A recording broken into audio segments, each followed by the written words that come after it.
O que está sendo daqui da frente, né? A varanda lotada. Amém? Amém. Que bom que você veio, né? Adorar ao nosso Deus nesta manhã.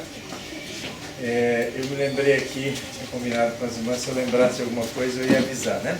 Amanhã nós iremos fazer um mutirão ali no quintal da igreja. Está meio sujo, meio bagunçado. Está trazendo um profissional da jardinagem, né?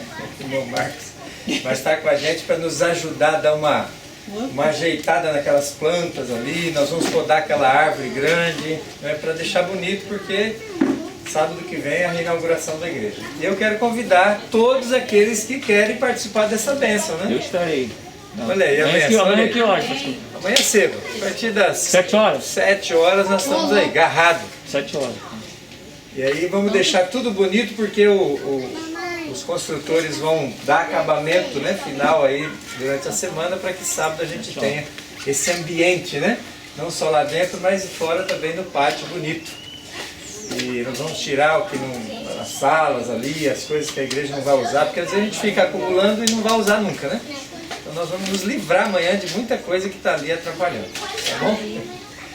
E hoje à tarde eu também quero convidar todos os que são membros já da igreja, inclusive o Marcos, né, que está vindo para cá, às 15 horas nós queremos fazer uma reunião, irmão Israel, vamos fazer uma reunião hoje para a gente definir as funções, organizar para que a partir de sábado a igreja já tenha cada um no seu posto, né? Para a gente seguir em frente de maneira organizada, né? Que Deus seja honrado também através da nossa organização, tá bom? 15 horas hoje à tarde. Muito bem, eu mudei 3 vezes a mensagem que eu ia pregar hoje. Porque a gente vai vendo, vai ouvindo e vai... Então eu quero que você abra a sua Bíblia no livro de Lucas. Lucas capítulo 10. Nós vamos ver uma parábola, nós vamos analisar essa parábola. E vocês vão ver que profundidade, né? Tem essa parábola tão conhecida. E às vezes a gente faz uma leitura, ela tem uma mensagem direta, né? Superficial, mas nós queremos descer um pouquinho mais analisando esse texto aí. Lucas capítulo 10.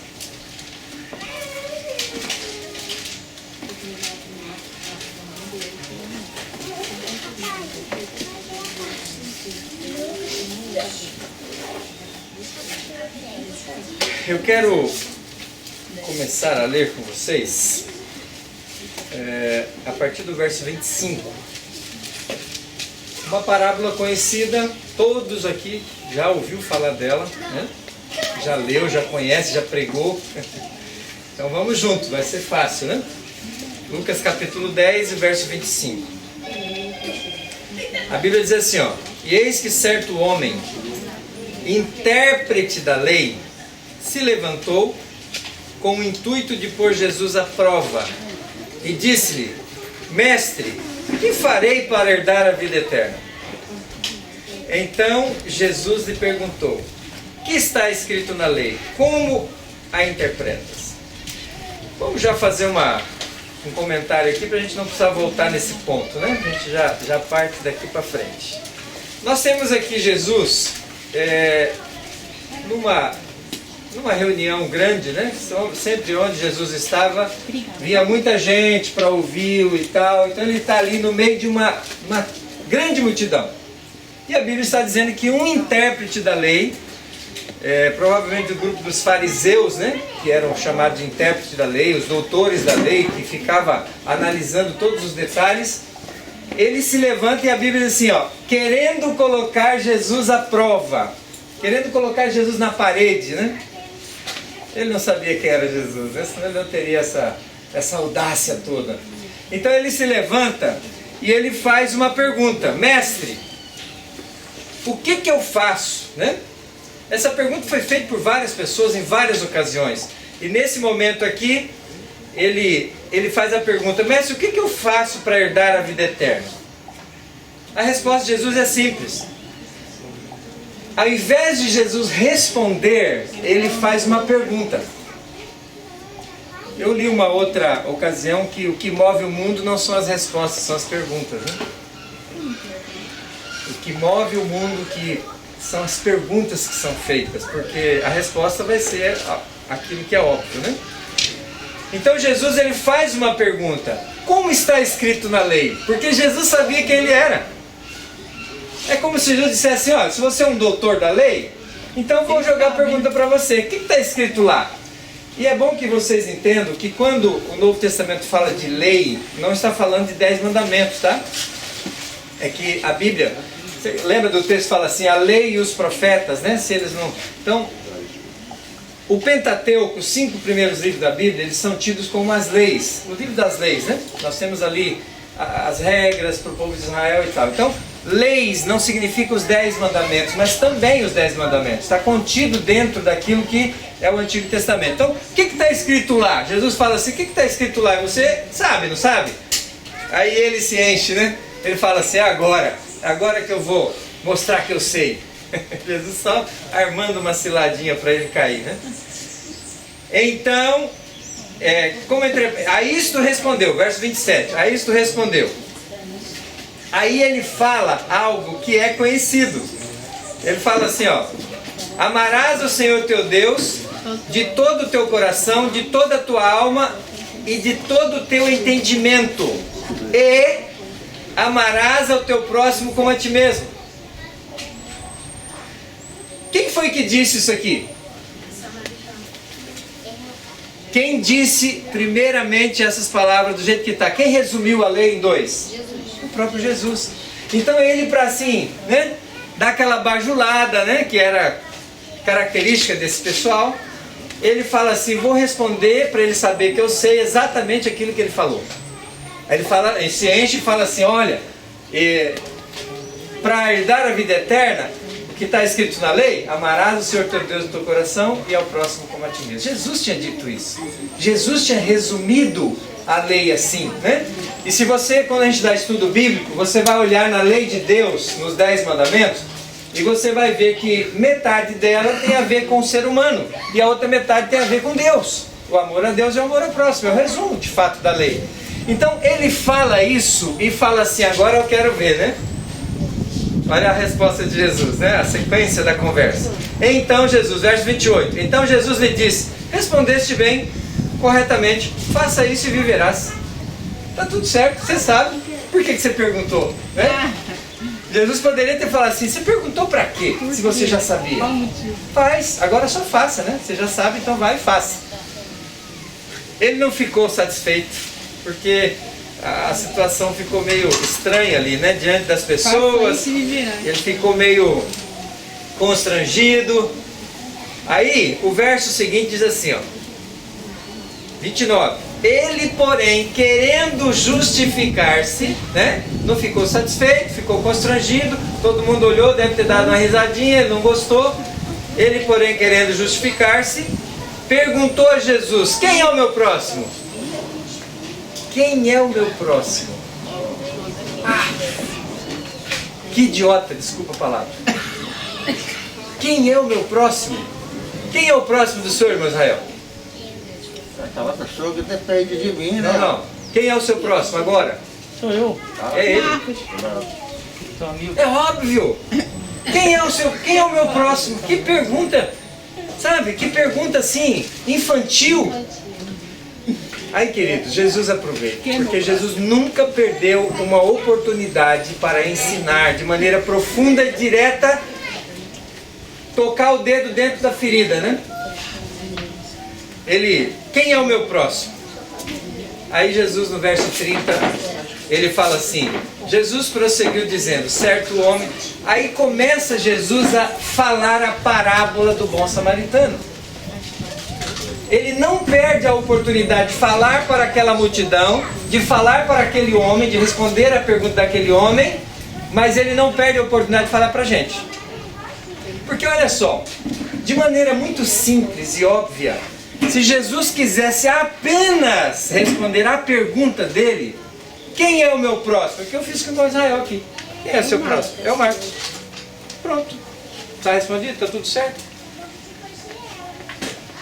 Por que Jesus ele conta essa parábola? E eu fiquei por muito tempo inculcado com isso. Por que ele está dizendo algo mais a não ser simplesmente responder. O que que ele quer dizer a mais, né? É o que eu quero nessa manhã analisar com vocês aqui. E para mim esse texto é um grande, mais grande texto da Bíblia. E nesse momento, né, a gente está vivendo aí dentro dessa pandemia, esse texto aqui, por isso que eu resolvi mudar aqui para a gente analisá-lo, né? Para que você entendesse a profundidade daquilo que está nessa parábola. E aí eu vou ler a partir do verso 30, só para a gente recordar, e depois a gente vai ver o que de fato Jesus está querendo dizer. Verso 30, Jesus prosseguiu dizendo: certo homem descia de Jerusalém para Jericó, e veio a cair em mãos de salteadores, os quais, depois de tudo lhe roubarem e lhe causarem muitos ferimentos, retiraram-se, deixando-o semi-morto. Vai prestando atenção aí nas palavras, que a gente vai usar aí alguns detalhes desse texto. Verso 31. Casualmente, descia um sacerdote por aquele mesmo caminho. Vendo-o, passou de largo. Semelhantemente, um levita descia por aquele lugar e vendo-o, passou de largo. Verso 33, certo samaritano, aí não fala que descia, né? Se você olhar aqui o verso 31, casualmente descia um sacerdote. Verso 32, semelhantemente um levita descia. No verso 33, certo samaritano que seguia o seu caminho, passou-lhe perto e vendo-o, compadeceu-se dele. E chegando-se perto, pensou-lhe os ferimentos, aplicando-lhe óleo e vinho, e colocando-o sobre o seu próprio animal. Levou-o para uma hospedaria e tratou dele. No dia seguinte tirou 2 denários e os entregou ao hospedeiro, dizendo: cuida deste homem, e se alguma coisa gastares a mais, eu te indenizarei quando voltar. Aí, o verso 36, Jesus volta agora para o cidadão lá, né? Qual destes 3 te parece ter sido próximo do que caiu nas mãos dos salteadores? Fácil, né? Verso 37. Respondeu-lhe o intérprete da lei: o que usou de misericórdia para com ele. Aí Jesus termina dizendo assim: então, ele disse: vai você e faz a mesma coisa. Ele poderia ter respondido só isso, né? Você falou que amar a Deus, amar ao próximo. Quem é o próximo? É quem está do seu lado. Faz isso com ele. Pronto. Por que ele contou essa história? É isso que nós vamos dar uma analisada agora. A Bíblia está dizendo, né, só para dar uma resumida, um homem, ele sai de Jerusalém para Jericó, e no caminho ele é assaltado. Isso não é uma coisa muito difícil de entender aqui no Rio, né? Eu confesso que quando eu recebi um chamado para vir para o Rio, eu fiquei com medo. Mas eu estou bem tranquilo, viu? Parece que a milícia nos ajuda bastante na nossa região, né? Não sei como é que funciona isso, mas eu nunca vi nada assim exagerado aqui na nossa região. Jerusalém e Jericó. Se você olhar a história, você vai ver Jerusalém num plano geográfico mais alto e Jericó num plano geográfico mais baixo, mais ou menos como Petrópolis e Rio de Janeiro. Esse homem sai de Jerusalém, e não é difícil de entender, porque eles levavam suas mercadorias para vender em Jerusalém, como feira, assim, por exemplo, e voltavam cheio da grana. E os ladrões ficavam ali nas curvas da estrada para poder pegar esses que seguiam ali cheio de dinheiro. E a Bíblia está dizendo que esse homem, né, que está descendo aqui, ele foi assaltado e ele foi ferido. E a Bíblia diz assim que ele ficou semi-morto. Semi-morto? Uma pessoa semi-morta é uma pessoa quase morta. Ela está caída, ela está toda arrebentada, ela não consegue se levantar. Ela consegue respirar, o coração está funcionando, porém ela por si mesma, ela não consegue se levantar, está semi-morta. Se não houver uma interferência de alguém, ela vai morrer, porque ela não consegue se levantar sozinha. Então essa é a condição daquele cidadão que está caído ali. E aí a sequência da história diz que um sacerdote, quem é o sacerdote? É o líder espiritual, é o pastor, né? O pastor passou, né, Como é o nome dessa rua aqui? Ibema. Não, Não. essa não é Ibema. Luiz Maria Camacho. Luiz alguma coisa. Maria Camacho. O pastor passou na rua do Camacho aí, da Luiz Camacho, e viu o homem, e a Bíblia diz assim, ele passou de largo e foi embora. O pastor, o sacerdote, o líder espiritual, espera-se que ele tenha um pouco mais de compaixão, né? Mas ele passou, viu e foi embora. E aí a Bíblia fala assim, olha, na sequência, da mesma forma, semelhantemente, descia também um levita. Quem é o levita? Os oficiais da igreja. Quem eram os levitas? Era a tribo que cuidava do programa do templo. Hoje, por exemplo, o levita seria aqui a irmã Lenilda, seria o Felipe, seria a Érica que passou, seria a irmã Adriana, os levitas que cuidam do serviço do templo, né? Que cuidavam da programação, ou seja, pessoas espirituais também. O levita olha e vai embora. Passou de largo e foi embora. Aí, a Bíblia diz que vem um samaritano. Quem é o samaritano? Era o inimigo de judeus. Quem está caído ali é um judeu. Os judeus faziam uma volta enorme para não passar por dentro de Samaria, porque para eles os samaritanos eram considerados imundos. Não era nem para chegar perto. Eles passavam longe. Lembra de Jesus na beira do poço? E fala assim, você não sabe que é proibido para um samaritano ou um judeu conversar ou falar com um samaritano? Você não sabe disso? Né? Naquela conversa que eles têm lá na beira do poço com aquela mulher. Né? A mulher era samaritana e ela acha estranho. Você está falando comigo, você é judeu? Eu sou... Como assim? Nunca vi isso. Só para você ter uma ideia de como era. Mas vem um samaritano e a Bíblia diz que ele olha, ele tem compaixão daquele homem caído, ele pensa os seus ferimentos, ou seja, analisa, né? A Bíblia tem umas palavras assim que a gente não usa muito. Ele analisa aquela situação e ele aplica 2 elementos para os primeiros socorros daquele homem, azeite e vinho. Daqui a pouco a gente vai pensar sobre isso. Coloca esse cidadão em cima do seu cavalo, do seu animal ali, e ele vai puxando, né? Porque não dá para levar 2, né? Ele vai puxando a pé, vai levando e leva para o PA. É PA que fala que UPA? UPA. Então ele leva para a UPA mais próxima. Chegando lá, ele fica um período com esse homem, a Bíblia diz que ele fica ali, e depois ele fala, eu não posso ficar mais, eu tenho que ir. Ele paga toda a despesa que gerou com aquela pessoa até aquele momento, e ele fala para o dono da UPA lá, para o gerente lá, fala assim, ó, eu vou deixar 2 denários, vou fazer um adiantamento, mas eu vou voltar. Quando eu voltar, se gastou mais, eu pago, né? Tá tudo certo. Só para ele ter certeza, assim, ele vai voltar, então ele vai adiantar aqui 2 denários, né? Que era um valor ali para que pagasse. Então, aqui está o resumo, né? Dessa pequena parábola. Queridos, se a gente analisar, né, dentro dessa pandemia, se a gente analisar essa parábola assim, de maneira superficial, ela tem uma grande lição para a gente. Qual é a lição? Nós precisamos ajudar o próximo, não é assim?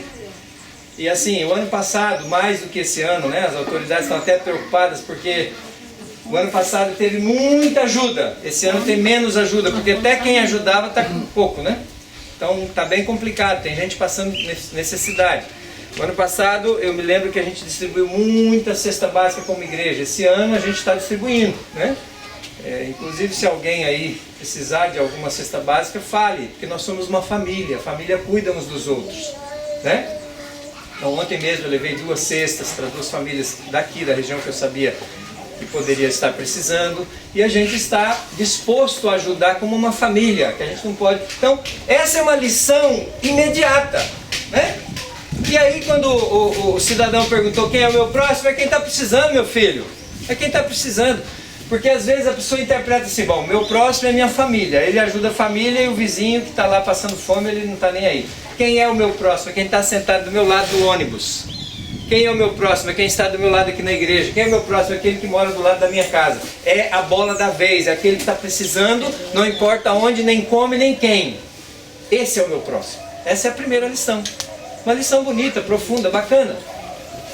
Mas se Jesus quisesse só dizer isso, ele ia só dizer assim, ó, o próximo é quem está do seu lado. Tá vendo essa pessoa aí? Ela é o seu próximo. Por que Jesus contou essa história? Queridos, vamos lá então. Vamos dar uma olhadinha aqui na profundeza dessa parábola que me encanta, que me deixa assim, extasiado com ela, sabe? Primeiro, Jesus fala que o homem descia de Jerusalém para Jericó. Vamos pegar duas cidades do Rio de Janeiro, eu já citei o nome delas aqui para a gente usar como, porque se era um plano mais alto, um plano mais baixo. Petrópolis. Quem já foi em Petrópolis aqui? Lá é quente ou frio? Clima delicioso, né? No inverno não é tão delicioso assim, mas no verão é, né? Clima mais ameno porque está quase 1000 metros de altitude. Então, vamos pensar Petrópolis. Quando fala em Petrópolis, você já se lembra que é uma cidade pequena, uma cidade fria, tal. Vem algumas coisas à sua mente. Quando fala Rio de Janeiro, principalmente para quem está fora do Rio de Janeiro, já pensa em bala perdida, em corrupção, em governador preso. É assim que a gente pensa. Eu estava fora, agora eu estou aqui, né? Quando fala em Rio de Janeiro, um monte de coisa negativa vem à nossa mente. Então por que Jesus usou Jerusalém e Jericó? Por que essas duas cidades? E mais um detalhe, viu? Quando você vai ao livro, isso aqui é muito legal, O Desejado de Todas as Nações, um livro que comenta, né, essas histórias do Novo Testamento. Sabe o que Ellen White fala? Que esses dois homens, o levita e o sacerdote, estavam no meio da multidão e que essa história era uma história real. Que coisa! Se Jesus fosse um de nós, né, que fica só querendo olhar para o erro dos outros e tal, e apontar, né, quem manda aqui, quem não manda e tal, sabe o que ele ia dizer? Aquele homem ali, aquele sacerdote ali, ele estava descendo e não fez nada. Aquele outro ali, o levita, também não fez nada. Mas olha o amor de Jesus. Ele fala do problema, ele toca no problema sem que ninguém soubesse quem era. Será que aquele sacerdote sabia que Jesus estava falando da história dele ou não? Sabia? Com certeza. E o levita? Sabia. Então eles têm a oportunidade de refletir sobre aquilo que eles fizeram, que não deram atenção para aquele homem, sem que o seu nome fosse mencionado publicamente. Jesus não expõe a falha desses dois líderes espirituais. Isso é o amor. Uma pergunta para você. Se fosse Jesus que estivesse pregando aqui hoje de manhã, que tipo de história ele contaria para lembrar você de alguma coisa errada que você fez hoje? De alguma história errada ou alguma situação que você viveu essa semana? Ele poderia dizer isso sem citar o seu nome, sabia? Porque ele começou a escrever no chão, lembra lá da mulher que ele não disse que ele estava escrevendo ali os pecados daqueles homens que estavam com pedras nas mãos para atirar naquela mulher. Ele só escreveu os pecados, ele não escreveu o nome de quem era. E as pessoas olharam lá e foram soltando as pedrinhas e ó, vazaram. Esse é o nosso Mestre Jesus querendo nos ensinar nessa manhã. Sabe? Ele citou uma história real, querendo falar de algo profundo que nós vamos falar agora, sem que as pessoas fossem constrangidas. Isso é amor, isso é misericórdia. Ele não veio aqui constranger pessoas, não veio apontar dedo para dizer esse está certo, esse está errado. Ele veio aqui salvar. E esse é o papel da igreja, viu? Não esqueça que nós estamos continuando a fazer o trabalho de Jesus. Nós temos uma igreja novinha, lindinha ali, e nós temos um povo que vai congregar ali. Nós precisamos ter esse espírito de querer salvar. Sabe? Esse espírito de querer ajudar, de querer levantar quem está caído, de querer ajudar quem está machucado. Esse é o nosso foco, sabe? Esse é o nosso foco principal. Seguindo então, Jerusalém e Jericó. O que é Jerusalém nessa história? Jerusalém era o centro da adoração. As pessoas iam lá pelo menos 7 vezes ao ano para as grandes festas espirituais de Israel, né?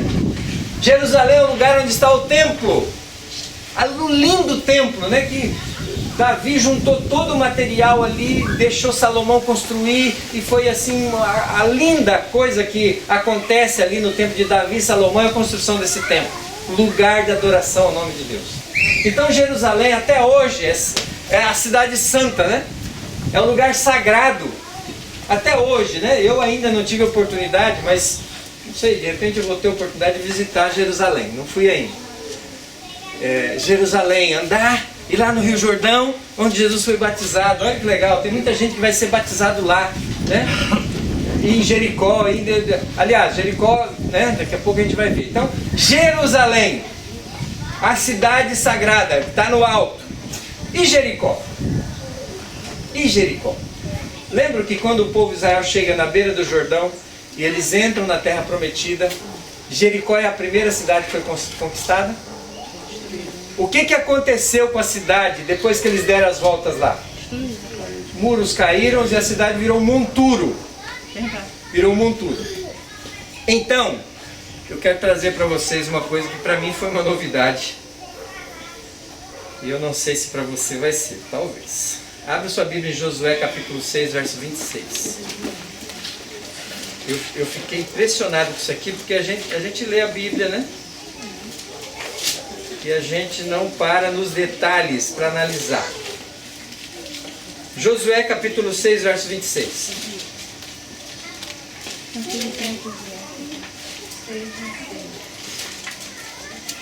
Olha só.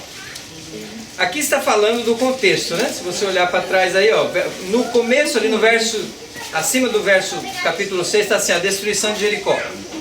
Aí no verso 26, né, dentro desse contexto da destruição, fala assim, ó, naquele tempo Josué fez o povo jurar e dizer, maldito diante do Senhor seja o homem que se levantar e reedificar esta cidade de Jericó. Com a perda do seu primogênito lhe porá os fundamentos, e à custa do mais novo as portas. Olha que coisa! Josué chama o povo e fala assim, gente, tá vendo esse montão de destruição aí, da cidade que virou ruínas? É para ficar assim, não é para ser reedificada. Esse montão de escombros aí é uma prova do poder de Deus. Ou seja, maldito seja aquele que se levantar a tentar reconstruir aquilo que Deus destruiu. Deixa quieto do jeito que está, como memorial. Sabe? Todo mundo que vai passar aqui vai ver o que acontece com aqueles que não servem a Deus. Tá? Deixa o montão aí. E ele fala assim, olha, se alguém quiser fazer isso, quando for colocar os fundamentos, vai morrer o seu primogênito.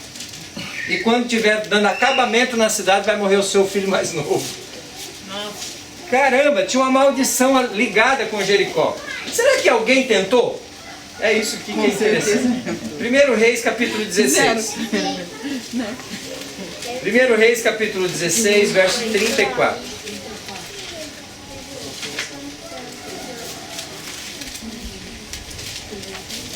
1 Reis 16, 34.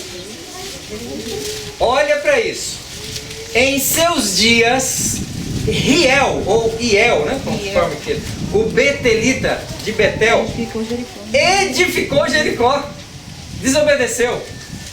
Quando lhe lançou os fundamentos, morreu-lhe Abirão, seu primogênito. Quando lhe pôs as portas, morreu Segube, seu último. Segundo a palavra do Senhor que falara por intermédio de Josué, filho de Num. Nossa, se cumpriu. Então aquilo que foi dito lá, ao acontecer, aconteceu o que Deus falou que ia acontecer. Morreu o primogênito e morreu o filho dele. Morreram os dois filhos. Então, queridos, Pastor, é 1 Reis o quê? 1 Reis 16, 34. Vamos voltar às duas cidades agora. Jerusalém é a cidade santa, certo? Lugar de adoração a Deus. E Jericó é o quê? A maldição. Misericórdia. Entendeu? Então, aqui está a bênção e ali está a maldição. Um no alto, outro no baixo. Uma cidade marcada por desobediência, por morte e tal, destruição. Olha só que coisa agora. Presta atenção, senão você perde o fio da meada aqui. Nós temos aqui... Da maldição você Nós temos aqui... Calma, Luciano. Você vai entender. Eu fiquei empolgado assim também. Nós temos aqui um homem que sai da bênção e vai caminhando para a maldição. Então nós temos aqui, queridos, a história da humanidade. Por que eu mudei o meu sermão para hoje? Porque a Érica terminou falando da aliança, né? Na realidade, nós estamos estudando esse trimestre a aliança de Deus feita com a humanidade. E aí vem capítulos dessa aliança, né? As palavras, quando faz assim, fala da aliança com Abraão, né? Com Adão, depois com Abraão, depois com Noé, depois com... aí vai. Não são palavras de uma nova aliança, mas são palavras de uma aliança que já existiu e ele só está levantando ela de novo. É como se fosse uma pilastra dessa que cai, é a aliança, mas ele levanta ela de novo para pôr no lugar. Ou seja, são capítulos da mesma aliança. E quando Jesus vem e fala o sangue da nova aliança, no meu sangue, é a mesma coisa, a concretização de tudo aquilo que estava sendo dito desde o Éden agora se concretiza. Então, nós temos aqui nessa parábola um resumo da história da humanidade. A humanidade que sai de um lugar sagrado que Deus construiu, né? Nós estudamos na primeira lição. Tudo maravilhoso, né? Uma estrutura que foi construída. Se você analisar a criação, primeiro dia, segundo, terceiro, haja e ouve tudo, essa estrutura que nós temos ao nosso redor, que mesmo sendo o pecado entrando e o homem desmatando, ainda olha que beleza que está ao nosso redor, né? Que lugar privilegiado, deixa a gente pensar nisso. No sexto dia, Deus cria o homem. Deus cria o homem. Ou seja, tudo aquilo que está antes da criação do homem é por causa do homem. É para que ele viva nesse ambiente, os animais, a vegetação, tudo. Aí tem mais um dia, que é o sábado. E o próprio Jesus diz que o sábado foi feito por causa de quem? Que maravilha! Tudo que vem antes é o homem, tudo que vem depois é o homem. O homem é o centro. Chega, arrepia, sabe? Esse é o Deus que olha para você e diz assim: filho, o que você está fazendo na sua vida? Tudo que foi criado é para você desfrutar, e depois o sábado é para você se lembrar que eu sou o Criador. Então o que vem antes, o que vem depois é em função do homem. A maneira de criar foi diferente, foi com as mãos. Sabe, ele sopra o fôlego de vida ao invés de só falar, porque Deus queria colocar as suas digitais na nossa vida, para que a gente vivesse de maneira diferente. Coloca a capacidade de raciocínio na gente, coloca domínio como ele tem. Quando a gente foi criado à imagem e semelhança de Deus, o domínio, nós temos crianças aqui, nós temos a capacidade de procriar, para sentir um pouquinho. Aquilo que eu vi lá, no dia que foi feita a ultrassom do meu filho, né, que a gente já guardou por 11 anos. De repente eu vejo lá, um coraçãozinho que só lá no negócio que dá pra ver, sabe? Aquele sentimento que eu tive, é o sentimento que Deus teve ao nos criar. Ele deu pra gente um pouco desse privilégio de sermos pais e mães. Para que você sentisse um pouquinho do amor que Ele tem por nós. Sabe? Quando Deus fala para Adão e Eva assim, dominem, né? Deus deu para você também o domínio.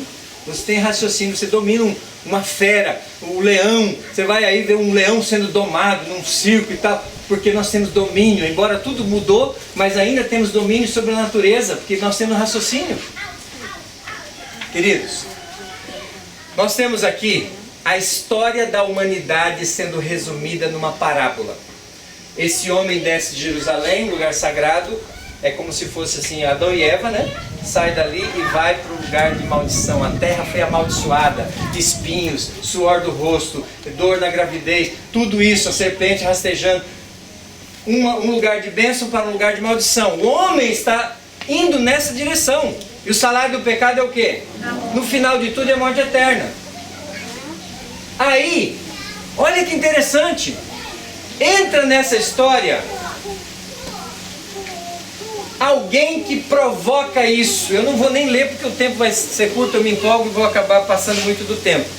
Mas quando você vai a João capítulo 10, é um texto que você conhece. Diz assim: o ladrão, se referindo ao diabo, vem para quê? Matar, roubar e destruir. Então quem é representado por esse ladrão que assalta esse camarada é o próprio diabo. Matar, roubar e destruir. E aí Jesus conta, ó, o homem foi roubado, mas não morreu, está semi-morto. Está caído ali. Está caído ali. Que coisa profunda. Aí nós temos a sequência, né? Eu vou acelerar um pouquinho. Essa é a situação do homem caído na beira do caminho, descendo de Jerusalém para Jericó. Uma pessoa, como eu disse, semi-morta, se não tiver interferência de alguém, ela vai morrer. Ela não consegue se levantar sozinha. Ela não é capaz de fazer isso. Aí entra dois elementos. Aí entra na história o sacerdote, queridos. O sacerdote vem, Passa no lugar. ele olha e ele vai embora. Além de estar denunciando a falta de amor daquele líder espiritual que estava no meio da multidão para com aquele homem caído, Jesus não está querendo dizer só isso. Sabe o que ele está querendo dizer? E aí você vai no texto e isso é lindo, isso é fantástico. Eu quero voltar com vocês lá no primeiro texto que nós lemos. Quem se lembra? Lucas. Tudo bem. Deixei marcado aqui, Lucas 10. Eu quero que você entenda assim, como que o nosso grande mestre, ele é fantástico, sabe? Ele diz assim, ó. Certo homem, verso 30, certo homem descia de Jerusalém para Jericó. Se ele está falando da história da humanidade, esse sacerdote, ele está diferente ou igual àquele que está caído? Igual! Ele está falando assim, o sacerdote não tem capacidade, porque ao passar de largo ele usa essa ilustração para dizer assim, um ser humano não tem capacidade de resolver o problema da humanidade. Então não é porque ele não quer, é porque ele não pode. Ele não tem condições. E Jesus usa essa história real para dizer assim, ó, o sacerdote passou, olhou, vai fazer o quê? Não tem o que fazer. Eu não posso resolver o problema do pecado do irmão Israel, nem ele resolveu o meu. Eu não posso. Aí, no verso seguinte, que é o versículo 31, casualmente, qual é o verbo aí? Descia. Não é a mesma coisa? Aliás, um sacerdote, no 32, semelhantemente um levita descia por aquele lugar. Ou seja, um outro líder espiritual descendo de Jerusalém para Jericó, ou seja, nas mesmas condições desse homem caído. E ele passa de largo e vai embora. Porque não quer? Não, porque não pode, não consegue fazer nada. Aí, queridos, nós temos aqui o samaritano. Quando você vai no samaritano, você vai ver que a Bíblia não fala que ele descia. Olha aí. Certo homem, verso 33, samaritano que seguia, é outro verbo, seguia o seu caminho, passou-lhe perto e vendo-o, compadeceu-se dele. Oh meu pai, sabe assim, que coisa maravilhosa. Esse samaritano, ele não está descendo, ele está seguindo o seu caminho. Se ele não está descendo, de repente está fazendo o caminho contrário, né? Por quê? Porque esse samaritano é o símbolo de Jesus. Ele é o símbolo de Jesus, eu já vou te mostrar por quê. Ele se compadece. Ele olha para a humanidade. Adão, onde é que você está? Luciana, onde é que você está, minha filha? Compaixão, amor, misericórdia, sabe? E a Bíblia diz que ele para. Ele para tudo que ele está, né? O seu trajeto, ele para. Ele olha, ele se compadece, ele analisa e ele começa a fazer alguma coisa, porque ele pode fazer. Aí olha que curioso, eu nunca vi falar de alguém colocar vinho e azeite em machucado. Nunca vi falar. E a Bíblia diz que ele começa os primeiros socorros oferecendo ali, colocando nos ferimentos vinho e azeite. Queridos, vinho na Bíblia é símbolo do quê? Quando a gente faz Santa Ceia, Sangue de Cristo. é o único que pode oferecer vinho. Aí você já olha para a cruz. Ele arrepia. Ele oferece o seu próprio sangue para resolver o problema. O azeite é símbolo do quê? Do Espírito Santo. Ele oferece o seu sangue. E quando Jesus sobe ali junto com os seus discípulos, ele vai subir no meio das nuvens. O que ele deixa no seu lugar? Vou deixar um outro Consolador, que vocês não vão ficar órfãos, vão ficar com o Consolador, o Espírito Santo, que vai ficar com vocês até o final. vinho e azeite. Que coisa! Aí ele coloca no seu cavalo e leva para a UPA, né? Que aqui fala... Aqui fala o quê? Hospedaria. Mas o termo hospedaria, na raiz original, dificuldade de tradução, um lugar onde se cura pessoas. É a UPA, onde você caiu ali, você já leva no primeiro, né? Pronto-socorro, no hospital, na UPA, onde você acha o lugar. Então ele leva esse homem para lá. E ele fica ali um pouquinho, né? E depois ele sai. Mas eu queria analisar mais uma coisinha aqui com vocês. Por que Jesus é o samaritano? Olha só. Samaria era a capital de um dos reinos de Israel que era dividido, certo? Jerusalém era uma capital, Samaria era outra. Quando Samaria foi invadida, eles tiraram parte do povo judeu que estava ali, que eram as tribos, né? Eram 2 lá e as 9 aqui. 10 aqui. Então 10 tribos aqui, então eram judeus. E a capital Samaria, 2 reis e tal. Quando Samaria foi invadida, eles tiraram como estratégia de guerra uma parte dos judeus dali e trouxeram gente de outras nações. Porque era um império e tinha gente de outras nações. Para quê? Para não ter identidade. Esse povo vai ser misturado e eles não vão se entender direito e tal. Então quem são os samaritanos? Uma mistura. Por isso que o judeu olhava assim: vocês não são judeus, vocês são imundos. Porque tinha gentil pelo meio, gente que adorava ídolo pelo meio e tal. Então eles têm uma repulsa contra os samaritanos. Aí quando você vai no livro de João, a Bíblia diz assim: ele veio para o que era seus e os seus não o... Então Jesus é um rejeitado. Então o samaritano é um rejeitado. Ele não é aceito pelos gentios porque tem judeu misturado. E ele não é aceito pelo judeu porque tem gentil misturado. Então virou essa coisa, né? Essa mistura de gente. E Jesus então se identifica com alguém que não é aceito nem entre judeus nem entre gentios. É um rejeitado. Veio para que eram os seus não receberam. Então ele coloca o samaritano na história. O samaritano para, ele olha para a humanidade caída e ele oferece o sangue dele na cruz e ele oferece o Espírito Santo. E ele pega a humanidade, carrega nos seus braços, né? E leva para um lugar. E aí você vai ver que a identificação disso, né?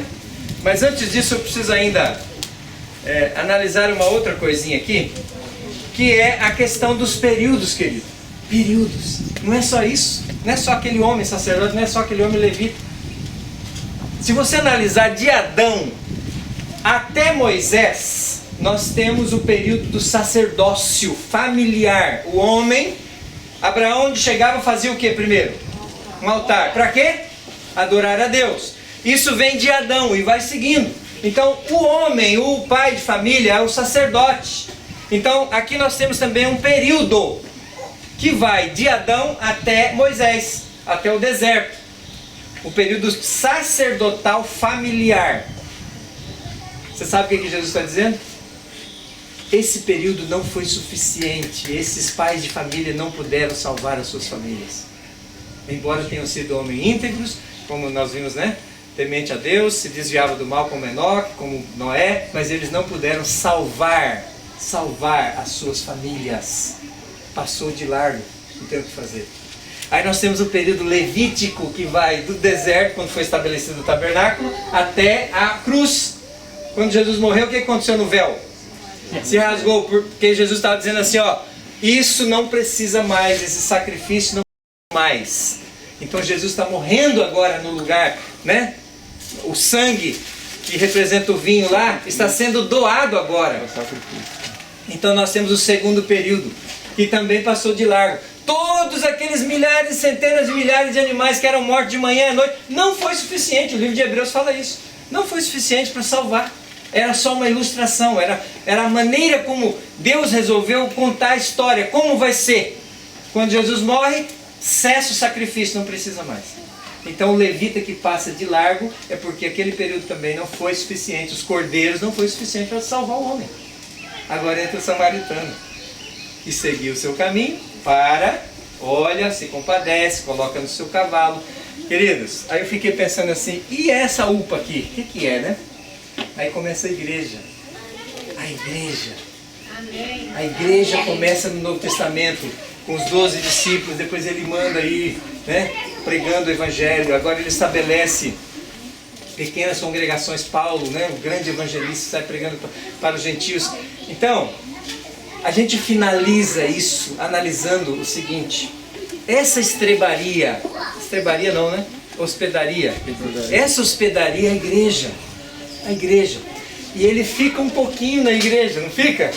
Jesus não foi em sinagoga, se levantou para ler e tal. Então ele fica um pouco ali ajudando a restabelecer a humanidade caída. Ele fica um pouco.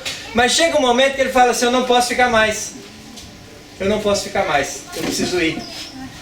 Aí o que ele faz? Ele paga tudo o que foi de despesa até ali. Ele paga tudo. Ele vai para a cruz e paga tudo. Amém. Olha que coisa. E não só isso. Ele fala assim: olha, eu vou deixar aqui 2 denários. E aqui para mim é uma coisa assim que a gente precisa refletir. Eu nunca tinha parado para pensar nisso.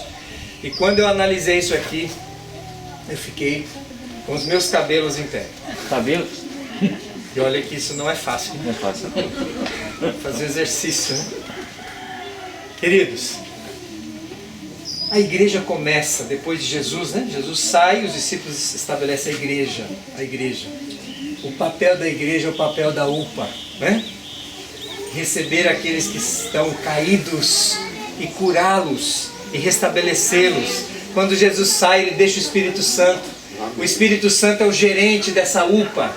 É aquele que nos dirige, aquele que distribui os dons para que a igreja de Carapiá cresça. Amém. Para que a igreja de Carapiá salve a comunidade onde ela está inserida. Amém. Para que não fique com discussões entre si. O nosso foco está voltado para fora dessa igreja. Nós precisamos atingir as pessoas que estão caídas na beira do caminho aqui na nossa rua, na nossa comunidade. Esse é o foco. Aí tem uma coisa assim muito profunda. Ele fala assim: eu vou deixar 2 denários. Um denário, na época de Jesus, denário tinha mais algumas moedas, mas o denário era uma moeda específica para pagar um dia de serviço. Era uma diária. Uma diária? Então ele deixa 2. Por que ele não deixou 10? Por que ele não deixou 5? Por que ele deixou 2 e fez questão de dizer? Então ele está querendo dizer alguma coisa. Um dia de serviço. Eu não quero que você pegue o que eu vou falar daqui para frente de maneira literal. Nem tudo na Bíblia é literal, mas é algo que ele deixou para a gente pensar. Um denário, um dia de serviço. Aí eu vou na Bíblia, sem me delongar mais. Um dia para Deus com relação à volta de Jesus. Um dia para Deus é? 1 ano? 1000 anos. 2000 anos. Nós estamos falando aqui de alguém que deixa. Nós estamos falando aqui de alguém que deixa alguma coisa e diz que vai voltar. Eu vou deixar 2 e vou voltar. Então, alguém falou assim: não retarde o Senhor a sua volta, né? Como alguns a julgam tardia, porque para ele um dia é quanto o quê? 1000 anos. 1000 anos é como um dia. Fazendo apenas uma ilustração, tá? Isso aqui não é literal para você ficar calculando aí como os loucos fazem por aí. Mas olha só, se isso tem a ver com a volta daquele que deixou a estrebaria ali, a hospedaria cuidando ali da pessoa machucada, e ele disse: eu vou voltar, vou deixar 2 denários. Esses 2 denários está querendo dizer quanto tempo, mais ou menos, vai demorar. Porque senão ele deixaria 10. Senão ele deixaria 5. Você está conseguindo entender? Sim. Vou deixar 2, vou adiantar 2. Aí quando eu pego, queridos, aí arrepia, né? Quando eu pego a história da humanidade, eu vou percebendo assim, mais ou menos, que o primeiro período do sacerdote, durou cerca de 2000 anos. Eu pego o período dos levitas, durou cerca de 2000 anos. E eu pego a cruz e vejo que eu estou em 2021. Isso me fala profundamente. Porque se ele compara com 2 períodos anteriores que já se foram, né? E conhecidos. Eu tenho 2000 até Moisés, eu tenho 2000 até Jesus, e eu tenho 2000 até nós, e ele deixa 2 denários. Por que ele não deixou 5? Por que ele deixou só 2? Eu vou deixar isso aqui e volto. Nós estamos em 2021. Eu queria que você pensasse nisso. Pensasse profundamente nisso. Nós estamos exatamente... A Erika está estudando aí sobre a plenitude dos tempos da primeira vinda de Jesus. Você percebeu que nós estamos na plenitude dos tempos? Você percebeu que você olha para a humanidade e você vê que não tem muito conserto mais? Porque você achava que era esse, que era aquele e tal, e parece que a coisa não engrena mais. E só vai de mal a pior. Nós temos uma pandemia, instalada no mundo inteiro. E nós temos alguém que se compadeceu de você, que carregou você nas costas, que colocou você dentro da hospedaria, viu? Nós temos a Ellen, né, que vai se batizar aí no próximo sábado. Nós temos a irmã Luzia, que se batizou recentemente. Que bom que vocês estão com a gente. Amém. Que bom, sabe por quê? E outros aí, né? Que bom, porque o nosso papel agora é cuidar de você. Eu nunca fui, eu já levei muita gente num pronto-socorro, né? Pessoas aí passando mal, você pega gente caída na rua, já um carro de sangue, gente estourada que não tem o que fazer, vamos pegar, vamos levar. Eu nunca vi alguém com uma rede armada na sala de recepção de uma UPA. Você já viu alguém deitado, dormindo? E você chegar e falar assim, fulano, tá? E a recepcionista lá dormindo no balcão. Quando a gente chega e grita, o que acontece dentro da... Vira um furdúncio lá. Todo mundo É gente pegando maca e tal, e o médico já é avisado e tal. E alguém, a recepção fazendo alguma coisa. E sabe, todos se mobilizam em função daquele que chegou machucado. E aí eu pergunto, esse é nosso papel? Você está inserido nisso ou você está na rede? Você está na rede? Sabe? Nós somos a hospedaria. E o gerente da hospedaria é o Espírito Santo, que nos dá dons para continuar a curar aqueles que são trazidos para a hospedaria. Isso não tem a ver com coisa física, isso tem a ver com coisa espiritual.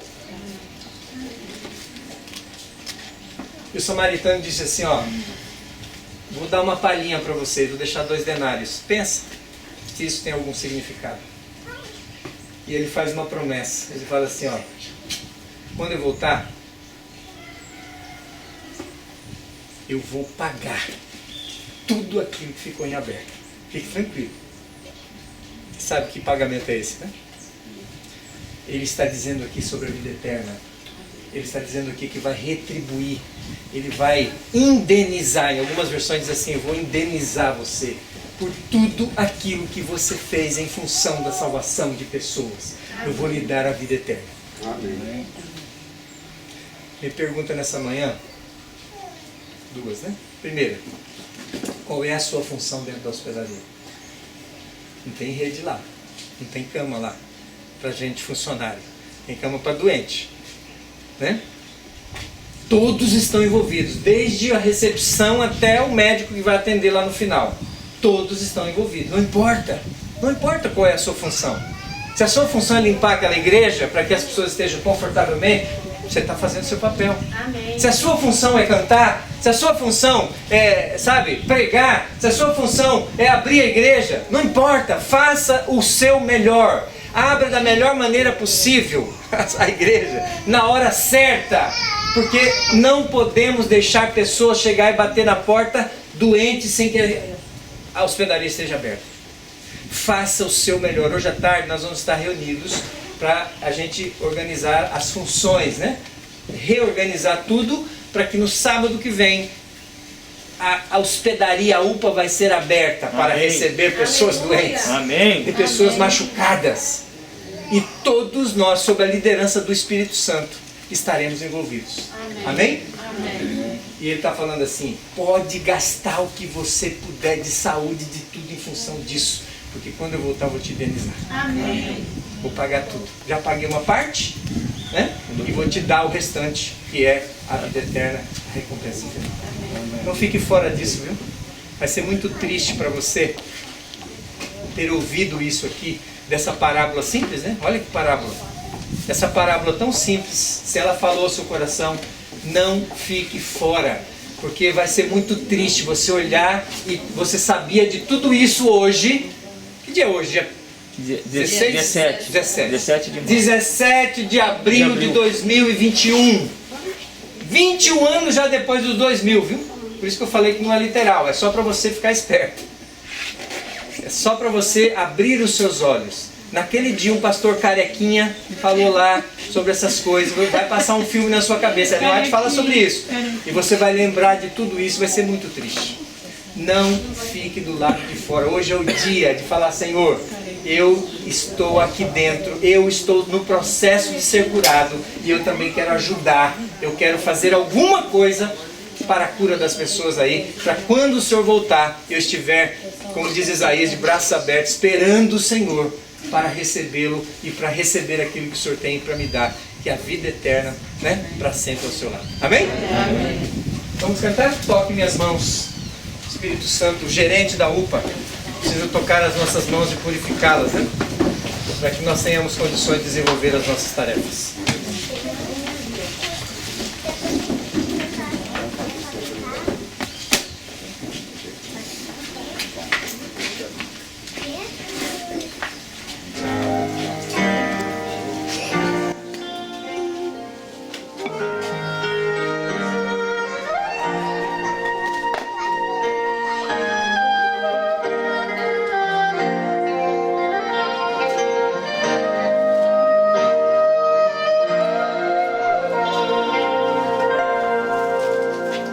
O som de uma voz comparado ao trovão, o mundo na palma da mão.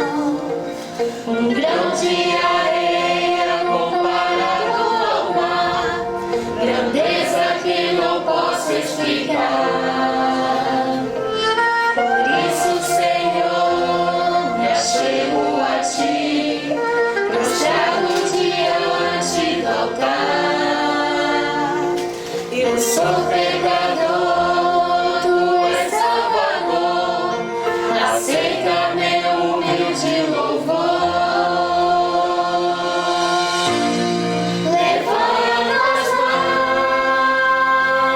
mãos em oração para alcançar Teu trono, ó Pai. Toque minhas mãos, meu ser sorri ao imaginar Tuas mãos a me encontrar. O Deus de toda glória vindo me abraçar. O som de uma voz comparado ao trovão, o mundo na palma da mão. Um grão de areia comparado ao mar, grandeza que não posso explicar. Por isso, Senhor, me achego a Ti, prostrado diante do altar. Eu sou pecador, Tu és Salvador, aceita meu humilde louvor. Levanta as mãos em oração para alcançar Seu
Maravilhoso Deus, obrigado, Senhor, por ter nos trazido a Jerusalém nesta manhã. Amém. Lugar de adoração, onde nós estivemos na Tua presença. O Senhor nos falou ao coração através da Tua palavra. Amém. Essa parábola tão simples nos falou profundamente sobre a nossa condição, sobre o tempo que está diante de nós.